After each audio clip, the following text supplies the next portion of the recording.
بعد میں پیدا ہونا ہے، حضور تو انہیں بھی جانتے ہیں. یہ تو ہم صرف اس لیے کہتے ہیں یہ در و دیوار گواہ ہو جائے. قیامت کے دن یہ کہے جب کوئی نہیں بولتا تھا یہ تیرے یار کا نعرہ لے کر. حضور کو ریڈی میڈ عاشقوں کی ضرورت نہیں.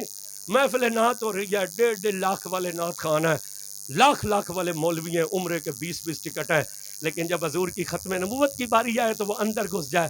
حضور کو ساشے کی ضرورت نہیں. حضور کو تو ساشے کی ضرورت ہے چاہے ریڈی لگاتا ہو اور 10 روپے بھی نہ دے سکتا ہو، مگر جب یار کی ختم نبوت کی باری آئے نا تو وہ گھر میں نہ بیٹھے، وہ سڑک پر نکل کر آ جائے.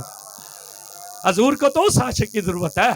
حضور کو نہیں ان کی ضرورت بھی عمرے کا ٹکٹ ہے اور اتنا بڑا نعت خان آ رہا ہے 1.5 لاکھ والا نعت. نہیں، حضور کو نہیں ضرورت. حضور کو تو اس عاشق کی ضرورت ہے جو حضور کی ختم نبوت پر پیرا دے. اور یاد رکھنا یہ اب جتنے مزارات ہیں نا آپ گھوم لیں، داتا صاحب کی مزار پر جائیں وہاں لکھا ہے مرکز تجلیات، لکھا ہے، بولو صحیح، اور ہے بھی مرکز تجلیات. بابا صاحب کی مزار پر جائیں وہاں بھی کوئی جملہ ہوگا. جس کی مزار پر جائیں ہر کسی ولی کی قبر پر کوئی نہ کوئی جملہ ہے. مگر وہ جو گولڑے والا سید، میں ان کا مرید نہیں ہوں، مرید میں چورا شریف ہوں، مگر وہ گولڑے والا سید جو ہے نا اس کی جو قبر مبارک ہے اس پر لکھا ہوا ہے مامور من الرسول. مامور من الرسول اس کا کیا مطلب ہے؟ جسے رسول اللہ نے اپنی ختم نبوت کا پہرے دار بنا دیا تھا. اس سید نے کہا تھا کہ جو بندہ حضور کی ختم نبوت پر پہرا دیتا ہے نا رسول اللہ اس کے کندھے پر ہاتھ رکھ دیتے ہیں. چاہتے ہو کہ حضور کا ہاتھ تمہارے کندھے پر آ جائے؟ سارے نہیں بولے، ہاتھ اٹھا کر. چاہتے ہو حضور کا ہاتھ آ جائے؟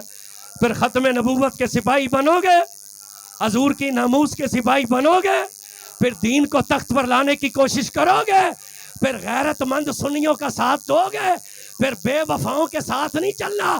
ساری زندگی حضور کا کھایا اور جب دین سے وفا کی باری آئی کوئی چھلانگ لگا کر ادھر ہو گیا، کوئی ادھر ہو گیا. ابھی 12 ربیع الاول کا جلوس تھا، یہ جسے مولوی اور پیروں نے کہا تھا نا عاشق رسول ہے، اسی کی حکومت تھی پارٹی کی.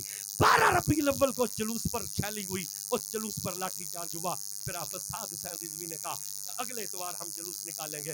ہزارہ کی تاریخ نے کیفی کی کس کو تاریخ کا سب سے بڑا میلاد النبی کا جلوس نکلا جس میں لاکھوں کی تعداد میں لوگ تھے. جب وہ جلوس ختم ہوا اس پر فائرنگ ہو گئی، 3 بندے شہید ہوئے، 13 بندے زخمی ہو گئے. میں پوچھنا چاہتا ہوں جو مولوی اور پیر کہتے تھے یہ عاشق رسول ہے، وہ ذرا ہمیں وہاں جلوس تو نکال کر دکھلا دیتے. پھر حضور کی عزت کی باری آئی.